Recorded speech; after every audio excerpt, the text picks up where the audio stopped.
40 години сите спортисти на работнички носат црвени дресови. Од првиот ден ја избраа црвената боја наспроти сите жандармери и полиции што ги гонеа. Ја избраа како скојовска свест, како младешки бунт, како гордост и инает на гордото Дебармаало, тоа работничко гето наспроти официрскиот и бановинскиот естаблишмент на предвоеното Скопје. Во штрајкови демонстрации, во логори, во прославените бригади на сите фронтови, на спортските терени под сите закани и прогони, 40 години непрекинато таа црвена боја на работнички стои цврсто како судбина и определба. И денес, кога во сите селекции на спортското друштво работнички ги гледате снажните момчиња во црвен дрес, без оглед на спортските резултати и симпатии, можете да симнете капа пред црвената боја на работнички. Таа 40 години е носена со невиден занос, гордост и цврстина.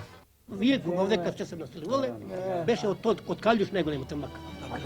Тргнат овдека со 100 динара, ќе ти земат попатли, ќе ти тепатли и брашно круце, ќе ти го земат и така.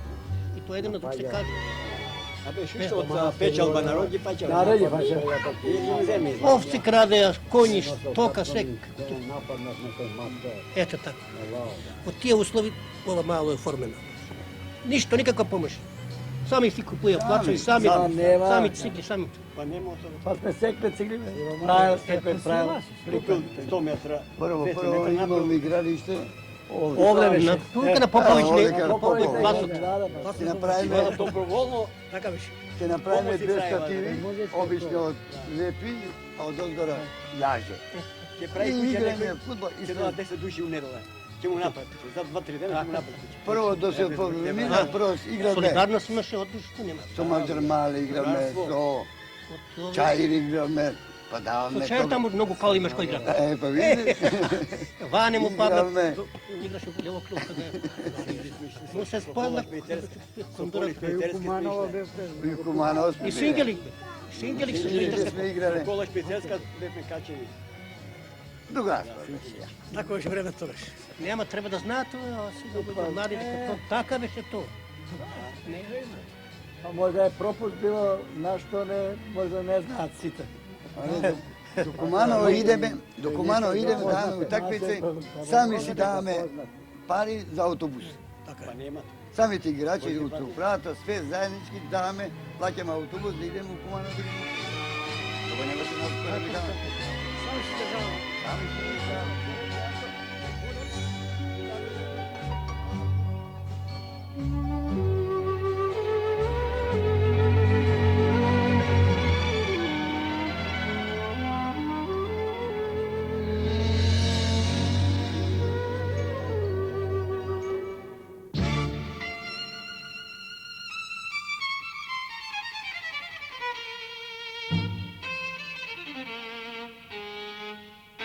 Бавно ние многу, знаеш. Сакам да кажам, ја да запомнам нешто. Имаше овде еден Владо Попович се викаше. Каже, отишол во општина, ќе го викаме Владановаc да се вика таа. Владаново, не Дебармало. Не Дебармало. Али он, власт, тие, таја веќе оформена Дебармала, никако не можело да се смени. Му рекле, па таа вика, амал да пуштиш да донесе брашно да донесе. Таму вика, Дебармала, ако му кажеш ќе го несе, ако не вика ќе го несе у Куманово. И така со таа работа. Ја дополнив само за тоа, знаеш. Јас сум како прв председник на спорт клуб Раднички тогаш се викаше од 1937 година. Прво основачко собрание се основаше со организира тука баш во овој двор, тука беше Ригоров. Трајко си беше собственик на кафаната, ни дозволи тука да го одржиме тоа. Имаше народ при основањето, полна беше тука таа лавче, колку ще има маса. Имаше представник од власта. Основањето на спорт клуб Раднички тогаш не се основа заради тоа што немаше други клубови, него просто известна политичка организација да се работникот како таков нека да се најде известно засолниште каде може така да се собира како работник, затоа што работничката класа во тоа време кога Франко во Шпанија таму скоро очекуваше победа, да победи, скоро на крајот победи, кога Абисинија капитулира пред Италија, кога Чекословачки изгуби судетските краи, кога кај нас Стојадиновиќ почна да доаѓа во Скопје со Лјотич и во отворени коли шетаа низ Скопска улица, оде како сега маршал Тито, со дигање на рака, состиот подрив како Мусолини. Мислим оно што е по-битно, што е по-важно, што дава посебен белег и тежина на тој период е консолидација на Комунистичката партија на Југославија со доаѓањето на другарот Тито во земја и со формирањето на новото раководство на КПЈ во Југославија. Наime уште тога идеите и програмата на другарот Тито да се партијата отвори и да појде поенергично меѓу младиот свет, во примена на разни форми на организирање меѓу младите, во спортски организации, културно-просветни организации, во школи и така натака, мислим да наоѓа погодно тле баш у оваа работничка средина, баш у Дебар Мала, изразена, викам, во формирањето на спортскиот клуб работнички. Во таа атмосфера, во таа политичка атмосфера, на таа ситуација, се најде тука симпатизери на самиот работник како работник, нешто од големи организатори на тоа, ама само како симпатизери, да се најде излаз за тоа што во Скопје веќе, во Скопје самиот град, се припреми и веќе беше готов основач спорт клуб раднички Југорас, не овој нашиот.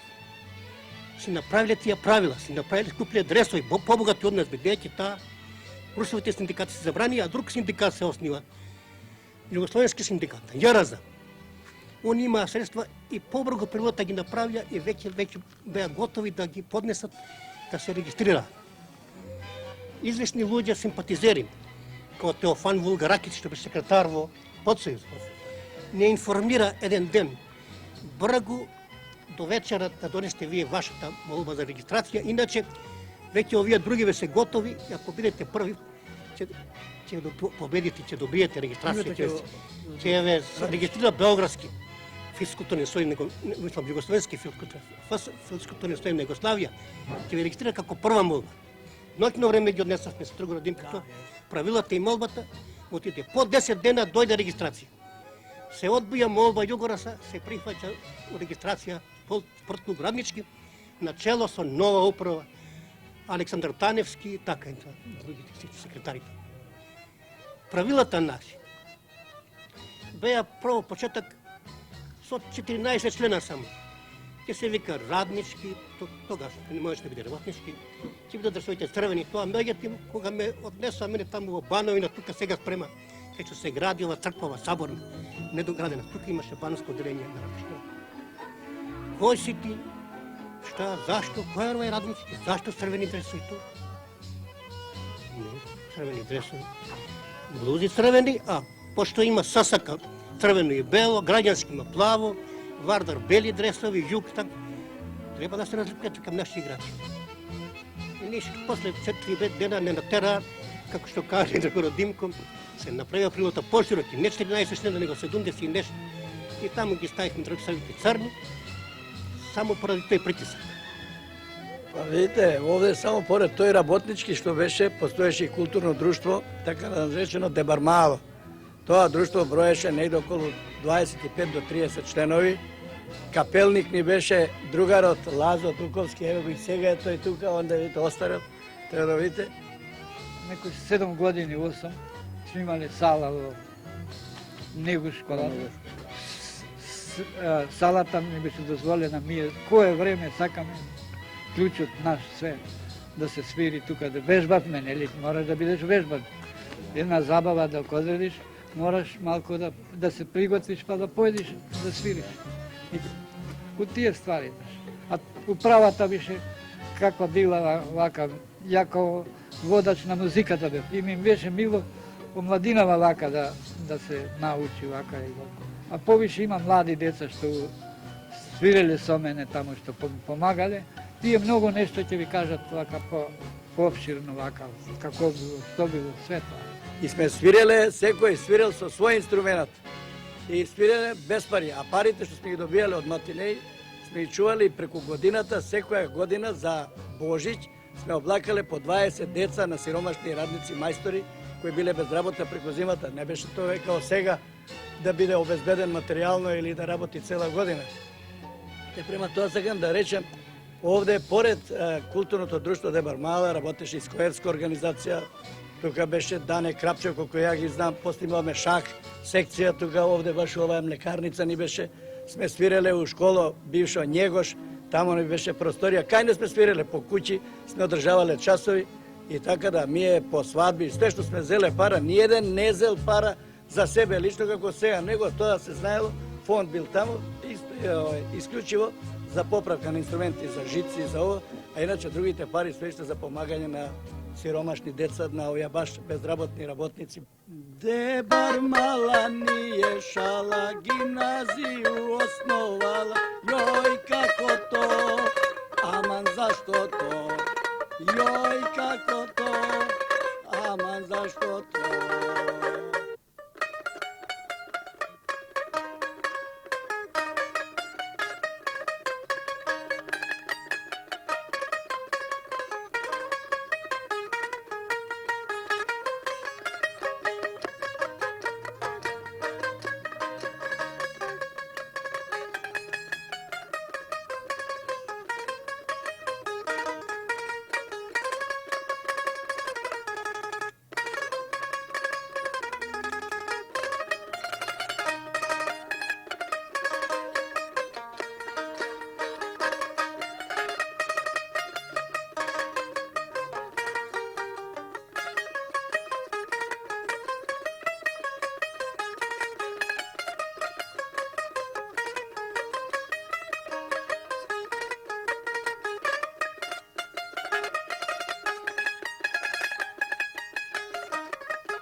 По некој пат, кога беше отсутен секретарот, ја вршев должноста негова. Пријавов играчи во подсојуз, тогашен кај Вулгаракис, другарот. И материјално сме помагале нашиот клуб. Лично мија, на овие управата и останалите граѓани тука од градот, од малото наше, сме давале по 100 динара на месец тогашни пари. Купиме црвени дресови, бели гакици, црвени штуци. Прва утакмица закажуваме овде у Скопје. Играме за квалификација за влегување у Поцарес. Прво ми дадов утакмицата најтешка што постоеше тога граѓански. И излегоме нерешено. Друга утакмица ми дадова со Македонија. И ги тепаме со 5-2. После од това играме прва утакмица со Тетово. Гостувава у Скопје. Исто така добиме со 2-1, а со реманшот другата неделя идеме за Тетово. Тогаш победиме со 2-1, али при пристигањето со нашиот автобус, односно државен беше автобусот тогаш, пред хотелот, дојде жандармерија српска и веднага праша кои се овие, ние сме раднички клуб, СФК раднички клуб. Вика, дајте го списокот од клубот, кои се играчите тие. Секретарот го даде клубот, списокот и го почитава тие жандармерите. И жандарите го викнава другарот председател што беше, тој воđа пута, Ацо Мисковски. Кој е овој Роман Лечевич, некој име таму сумњиво. Што е ова Роман? Па тој е момче, едно се вика така. И они го викнаа Романа, и они го зедоа, рече, он ќе дојде со нас у станица, полициска станица, да го испитаме. Таму го испитувале какво е тоа име Роман Лечевски, било сумњиво. И он таму го задржава, ми ја игравме тогаш без него. Еден помалку играч беше и така, после 2 сата го пуштива него од полицијата српска и од тука се растуриме си нека дома. Ми да правија кондури тесни. Отидов јас за мои пари си купив. Не од многу пари што сум имал, него што требало да ги трошам за мене. Играме со Вардар, 6-0 го тепавме. 6-1 или 6-0 беше.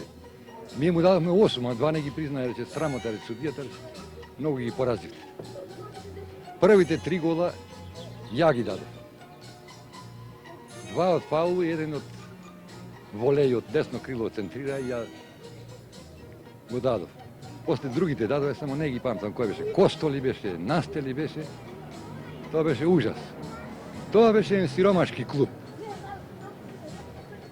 И право да ви кажат, некои што беа вакаве поголеми презираа на него. Не сакава, пошто знаева дека сме ние како комунистички клуб.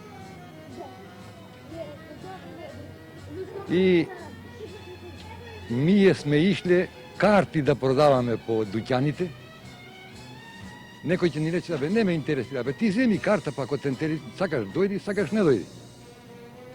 И толку било умилен бил тој клуб у Дебар Мале, кој сме се облекли у фудбалски. Селото мало идело по нас и женско, и мушко, и старо, и младо, по 300-200 луѓе пратња до игралиште.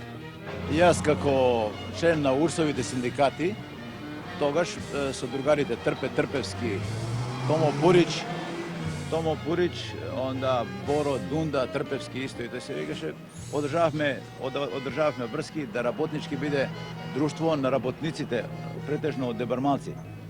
Ние на нашите надпревари сме играле со црвени дресови, иако не ни беа одобрени црвени дресови, власта тогашна спортска не дозволяваше да работнички носи црвени дресови, ни беа одобрени црни. Но ние црните ги државме така како званични, со нив не сме играле никогаш, игравме секогаш со црвените. Покасно со доаѓањето на Крапчев во нашево друштво, во нашиот клуб, тој никогаш не бил во управата, но беше секогаш со нас. Ние, другарот Мисајловски, Тошо Венинов, Михе Ивановски и јас бевме примени во Скојевската организација во Дебармало од другарот Дане Крапчев. Така тие настани тогашни што беа тие години 37, 38, 39, 40, па и 41, тоа бе се превирања. Ние бевме во тек на сите настани преку другарот Дане, преку другарот Мито, Матевски и сите тие тогаш. Јас знам, например, во оваа секција што имавме ние кај нас во Дебармало, Шаховска, таму имавме една мала скромна библиотека, која библиотека полицијата ни ја растури, ама ние не останавме без библиотека. Ние понатаму другарката на Дане Крапчев, Веса Крапчева, беше библиотекарка во урсовите синдикати, така да сите наши другари се снабдеваа со книги од урсовите синдикати. Собирањата беа чести, се одеше на излети. За тие скупови се припремава посебни програми, кроз кои се искажуваше политичката ситуација во светот и во земјата и на тој начин младината приближуваше до сите тие настани за кои требаше да се ориентира, да покаже интерес и поедно поблиско вклучува во остварување на целите на партијата. Главни собиралишта беа таму каде што се јавуваше спортското друштво работнички, онда музичката секција на културното друштво, као и едно место во паркот и на плажа, каде што се читава тие илегални материјали кои под други услови и у други околности не можева да се читаат со оглед на опасностите кои во откривање на таа работа претева пред полиција. Така дојде време до овие мартовските демонстрации. На мартовските демонстрации работнички колективно, целосно под раководството на Дане Крапчев. Тука можам да кажам дека е тоа он главниот иницијатор, со другарот Мисајловски. Ние од самалето, кога добивме директива од него, од Крапчев, дека треба да се наступа, дека војна, престои војна, тоа за нас млади бевме, ние не можеме да сватиме правата вредност што е. Но на демонстрациите можам да кажам дека ние целиот клуб, сите до еден учествуваме и тие што играва и нашите другарки по Дебармало што ги имавме. Така има еден карактеристичен случај со оваа една другарка тука Данче Вучичевиќ, тогаш се викаше. Она имаше едни кондурчиња нови на Камен Москва, не бркаше полицијата, со жандармеријата нивна со коњи, не се кондурчињата и паднава. Ние до 10 сат вечерта останавме на тие демонстрации. И врло успешно беше тоа. Окупацијата на Југославија, посебно на Македонија од страна на германските и бугарските фашисти беше мощно и тешко примена во редовите на работнички.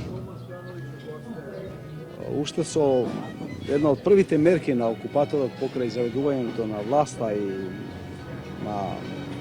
на прогон, све што беше прогресивно, беше и работнички на удар.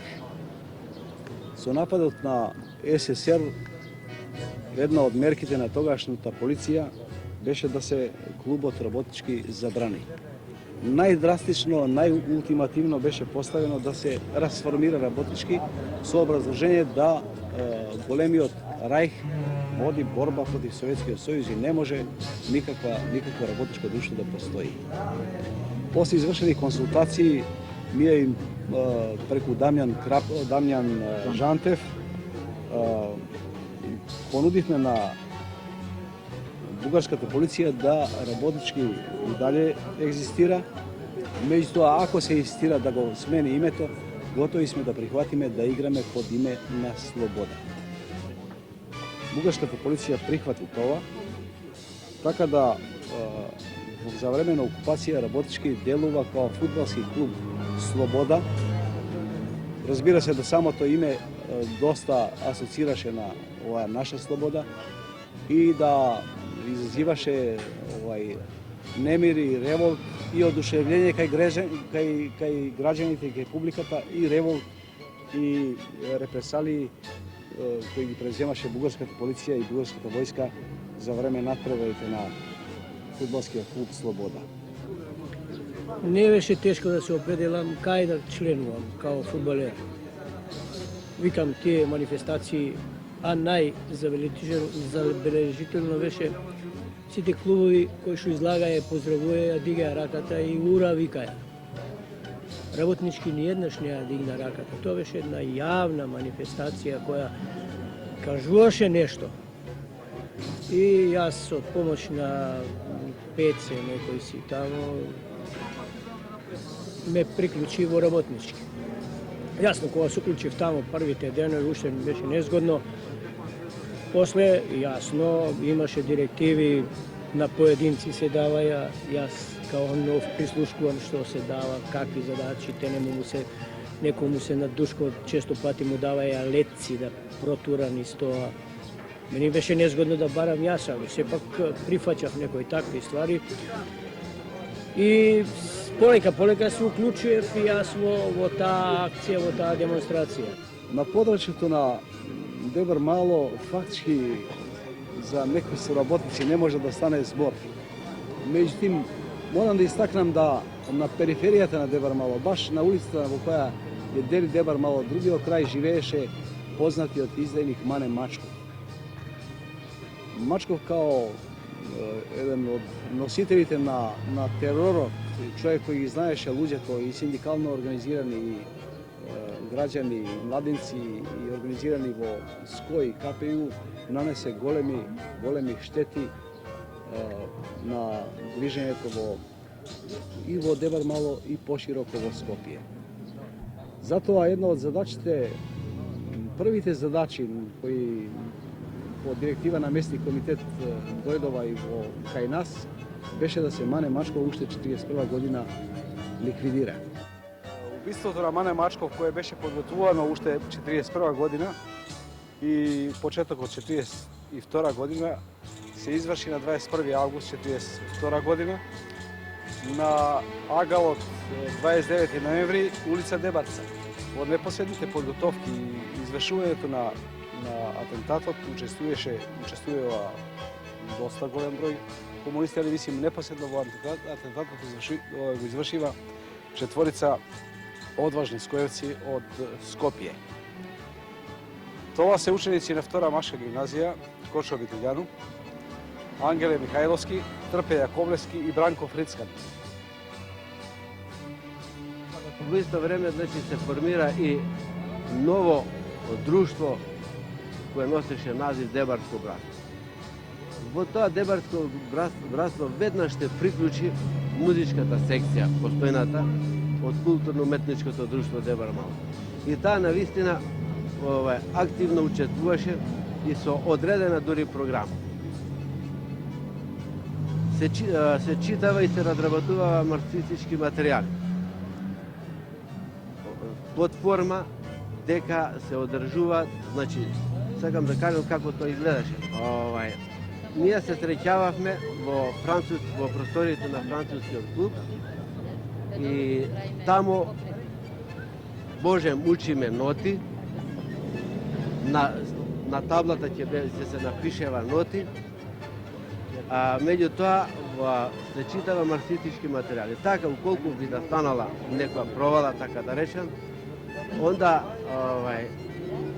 би рекле, оти се работи за тоа дека учиме ноти, бидејќи сме членови на музичката секција. Таа секција всушност беше 8-ма илегална културно-просветна група, така се викаше, значи 8-ма илегална културно-просветна група. Задачата на таа, односно целта на таа културно-просветна група беше да припрема другари за во партизан. Сакам да истакнам една работа во нашиот клуб работнички во тоа време, од 15 играчи кои што ги имавме, најмалку 10 беа скоевци. И уште една друга работа, например, ние на тренизите не бевме толку предпазливи. Трајан Ивановски, тогашен секретар на клубот, имаше обичај да во џебовите ни претресе така да на Душко Атанасовски, кој сега почина, као пуковник почина, му најде леток. И потоа ние долго се расправавме за таа небудност. Разбира се, до тога тие активности на поедини играчи идат и пошироко во формирање на скоевски просветни групи во фабриката, тогашната фабрика на дрвна индустрија Треска, во Ложилница и во други краеви на Скопје. Све док полицијата дефинитивно не презеде најригорозни мерки со хапшење на поедини членови на работнички, меѓу кои, викам, сум затворен јас, Михајло Ивановски, Живко Ивановски и осудени на долгогодишна робија. Од све тој тим што сме играле, ние сме учествувале исто против власта тога кој што беа овдека од страна германците и бугарите. Ние овдека на ово место, ја овдека кај што сум живеел, тука ние сме се збирале свакој вечер. Имаме радио кој што беше тога приморни да ги запечатат од страна на бугарите и ние навечер со стража неколцина слушаат, а неколцина више надвор стражарат, да не ме никој најде. И исто време на одека имав ја одека оваа Бавчева, имав неколку стога шума. Тоа е од Ченка. Ние оружјето, што сме ние придобивале од едни и од други и сме го купувале за пари, ние у тоа тие стогови шума сме го чувале тие пушките. А кај што јас пиев у Совичево, беше на куќече мало при даски, со даски, ја немав тога, божна како куќа. И ние тога, у тоа време, ја чував свите работи од оружјето, од бомби, од други работи, ги чуваме. И имав налог да ги носам за 16-та бригада Булачи. Во Скопскиот одред, убаво се сеќавам, Русјаков беше во мојот одред, во мојата чета. Едни отидоа на Карадак, други отидоа во Скопски одред. Така да активноста на играчите се поврзува се до крај до ослободување на Скопје. Биланс на ова учество во работнички, на играчите и членовите на управа на работнички се 13 души загинати во овие единици на Нов и Пој и покасно на Сремски фронт. Тоа се Дане Крапчев, Благоја Давко кој е обесен во Скопскиот затвор, Томо Пурич Miodrag Milić. Овој омладинец замина по окупација за Чачак во неговото родно место, од каде стапи во партизански одреди, така што се бореше све до ослободување на Југославија во Сремскиот фронт и каде на крају го положи и својот живот. Стеван Стефановиќ Треф, кој е затворен во Нишкиот логор и при бегството фатен и депортиран во Норвешка. При крајот на 43-та, почеток на 44-та година, кој избегава пуно затвореници од овие концлагери и тој покуша. Меѓутоа, поради слабо срце не можеше да ги издржи напорите и тој им кажа на другарите: одите, спасите се вија, оставите мене би била таква судбина да овде умрам далеко од мојата земја, од Југославија. Здравко Цветковски, Јозо Перазиќ, Ацо Димитровски, Василије Терзиќ Кореја загинува во црногорските единици 42 година, Страте Ивановски загинува во 12-та Скопска бригада во борбите во Матка. Ја посебно работев и со другарот Јордан Симиќ, кој работеше во ложионица Скопје како бравар. Истиот беше скоро нераздвоен од мене. Он 41 година по окупација замина за Крушевац, каде што одма по доваѓање во Крушевац се активира и вклучи во редовите на Комунистичка партија, а по одредено време, поради провала, мораше да замине во Шума, така што раководеше со една чета на Расинскиот одред и загина негде во февруар месец 1942 година. Перо Ивановски на Сремски фронт, Блаже Димитровски на Сремски фронт и Миле Арсовски загинува при ослободувањето на Скопје. Веднаш по ослободувањето на Скопје, уште во 1944 година, работнички ги обновува подготовките, а во почетокот на 45-та се одржуваат првите тренинзи, но овој пат во нецелосен состав, бидејќи во тоа време речиси половина играчи се бореа на Сремскиот фронт или во единиците кои ги гонеа балистите и другите банди, а некои беа во младинската чета на Скопска Црнагора. На 1 јули 1945 година, во салата на ресторанот Метропол се формира физкултурното синдикално друштво работнички, а една од основните цели е развивањето и омасовувањето на активностите на физичката култура меѓу работничката младина и прифаќањето на новите спортови: бојката, атлетиката, велосипедизмот, големиот ракомет, пливањето, а во 1946 се воведува и кошарката. Наредните години се формираат спортските клубови за пинг-понг, шах, ракомет, велосипедизам, пливање, мечување, тенис, одбојка, а во поново време скијање, скијање на вода и карате.